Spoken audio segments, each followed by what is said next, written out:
Muscles. We have over 600 of them. They make up between 1/3 and 1/2 of our body weight. And along with connective tissue, they bind us together, hold us up, and help us move. And whether or not bodybuilding is your hobby, muscles need your constant attention, because the way you treat them on a daily basis determines whether they will wither or grow. Say you're standing in front of a door, ready to pull it open. Your brain and muscles are perfectly poised to help you achieve this goal. First, your brain sends a signal to motor neurons inside your arm.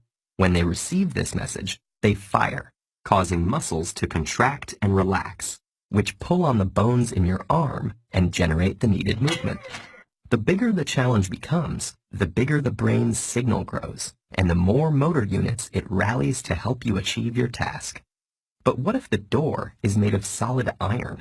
At this point, your arm muscles alone won't be able to generate enough tension to pull it open, so your brain appeals to other muscles for help. You plant your feet, tighten your belly, and tense your back, generating enough force to yank it open. Your nervous system has just leveraged the resources you already have, other muscles, to meet the demand. While all this is happening, your muscle fibers undergo another kind of cellular change. As you expose them to stress, they experience microscopic damage, which in this context is a good thing. In response, the injured cells release inflammatory molecules called cytokines that activate the immune system to repair the injury. This is when the muscle-building magic happens. The greater the damage to the muscle tissue, the more your body will need to repair itself. The resulting cycle of damage and repair eventually makes muscles bigger and stronger as they adapt to progressively greater demands. Since our bodies have already adapted to most everyday activities, those generally don't produce enough stress to stimulate new muscle growth. So to build new muscle, a process called hypertrophy, our cells need to be exposed to higher workloads than they are used to.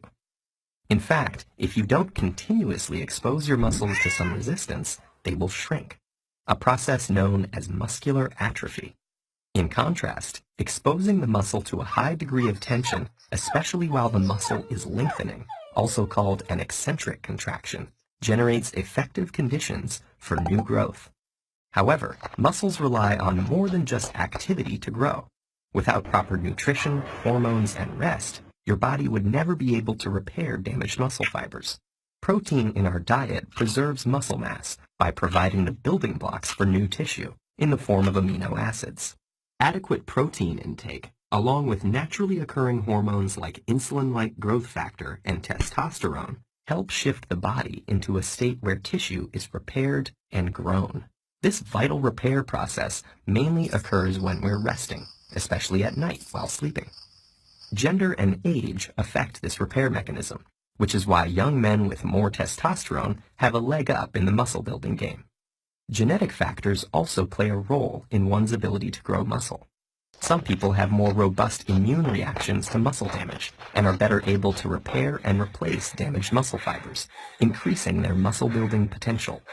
The body responds to the demands you place on it.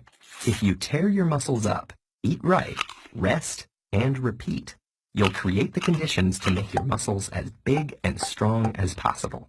It is with muscles as it is with life. Meaningful growth requires challenge and stress.